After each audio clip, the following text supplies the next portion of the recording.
हलचल भगवान की जय। एक समय राजा युधिष्ठिर ने भगवान श्री कृष्ण से कहा कि आपने संसार की भलाई के लिए ही अवतार धारण किया है।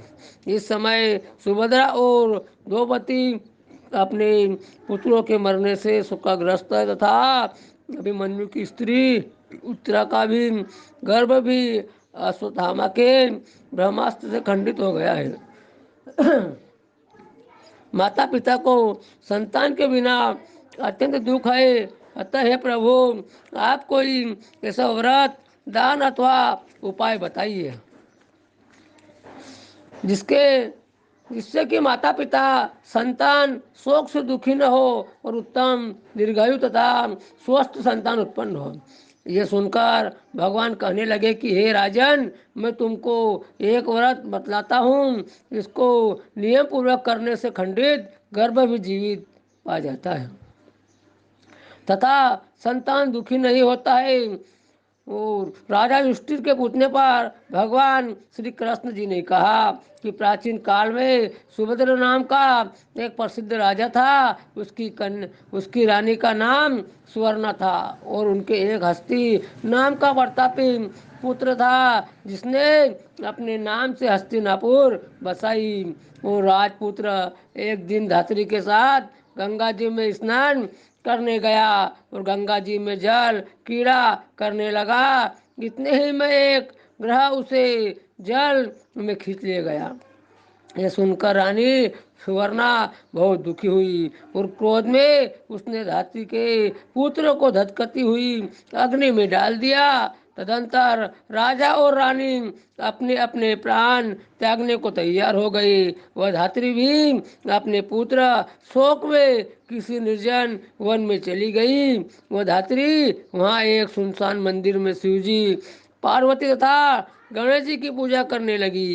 प्रतिदिन पूजन व ध्यान करके वह तन ध्यान तथा महुआ खाया करती थी। भगवान बोले कि हे राजा युधिष्ठिर, इस प्रकार व्रत करते हुए उसके प्रताप से भाद्रपद मास की कृष्ण पक्ष की छठी के दिन नगर में एक अद्भुत दर्शन हुआ कि एकाएक धात्री का पुत्र अग्नि में से जीवित निकल आया है। राजा रानी ने भी उस धात्री के पुत्र को अग्नि में से निकलते हुए देखा, जिससे उनको बड़ा आश्चर्य हुआ।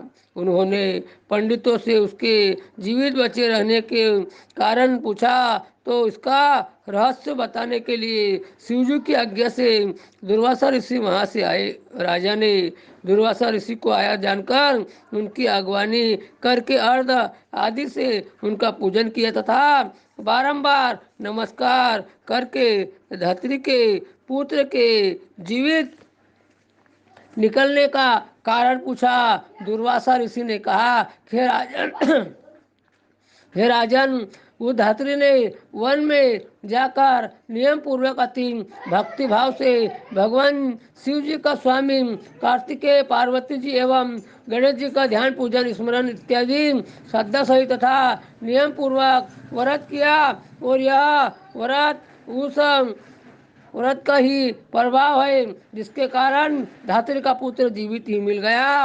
अतः आप भी वहाँ जाकर यह धार्मिक कर्म करें। श्री कृष्ण जी ने राजा युधिष्ठिर से कहा, हे राजन, राजा और रानी ने दुर्वासा ऋषि को विदा कर दिया। तदुपरांत वे दोनों को साथ लेकर उस धात्री के निवास स्थान वन को गए। वहाँ राजा रानी तथा धात्री पुत्र ने उस धात्री को भगवान शिव का खुश पाकर प्लास ढाक के नीचे अति श्रद्धा के साथ पूजन अर्चना करते हुए देखा और राजा ने धात्री को उसके पुत्र से मिला दिया। और धात्री ने राजा को इस उत्तम व्रत के महात्मा को सविस्तार बता दिया। उसने कहा कि हे राजन, जिस दिन से आपके भय से शस्त्र में यहाँ आई, मैंने केवल वायु को ही भोजन करते हुए भगवान शिव, कार्तिकेय, पार्वती जी एवं गणेश जी की पूजा की है।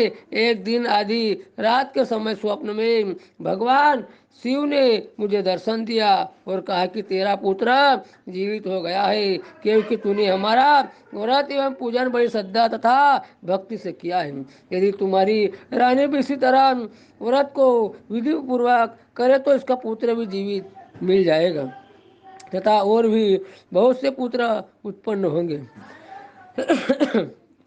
भगवान श्री कृष्ण ने राजा युधिष्ठिर से कहा कि राजन, भादों के महीने में कृष्ण पक्ष की छठी को यह उत्तम व्रत करना चाहिए। उस दिन प्रातःकाल स्नान करके क्रोध, लोभ, मोह त्याग कर व्रत को नियम पूर्वक कर लेना चाहिए।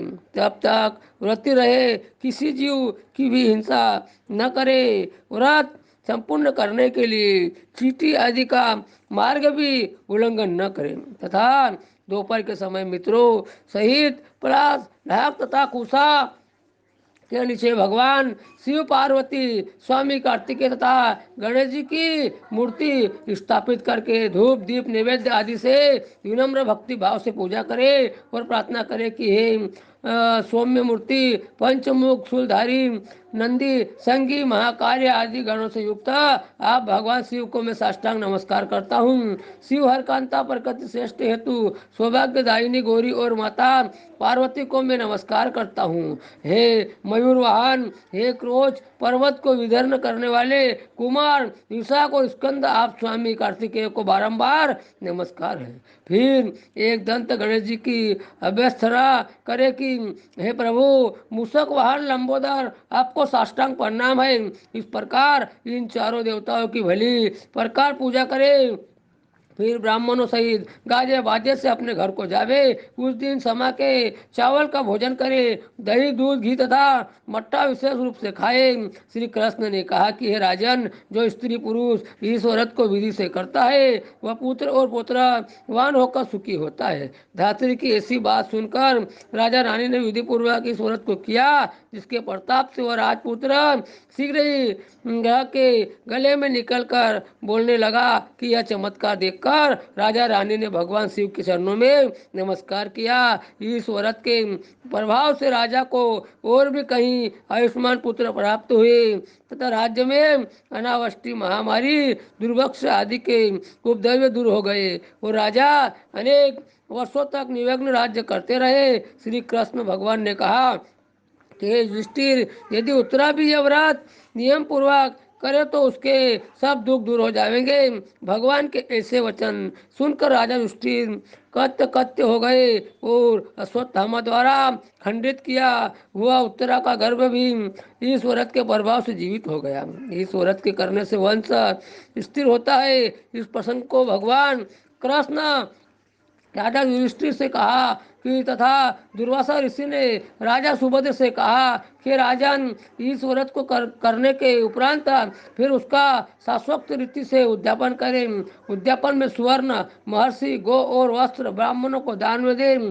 सोने अथवा चांदी की मूर्ति बनाकर वेद पाठी ब्राह्मणों सहित उनका पूजन करें। दुर्वासा ऋषि ने कहा कि हे राजन, विद्वान धर्म निष्ठ राजा युधिष्ठिर ने भी इस व्रत को उत्तरा से करवाया था, जिसके प्रभाव से उसका अश्वत्थामा द्वारा खंडित किया हुआ गर्भ उदर में हिलने डुलने लगा तथा वही गर्भ राजा परीक्षित के रूप में प्रकट हुआ।